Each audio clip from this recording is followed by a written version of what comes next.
começou quando um certo dia eu liguei pro broto que há tempo eu não via. E o que ela disse me deixou zangado, deixei de tolice, já tenho namorado.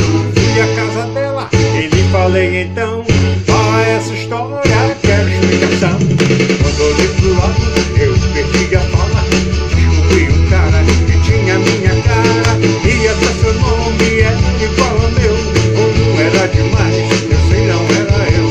E na confusão meu broto desmaiou e sem solução o caso ficou meio atrapalhado, meio descontente.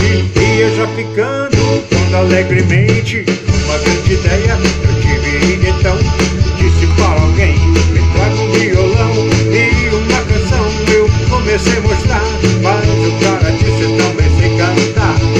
Isso me deixou tão contrariado, mas ele cantou tão desafinado e meu bem de tudo foi desconfiando.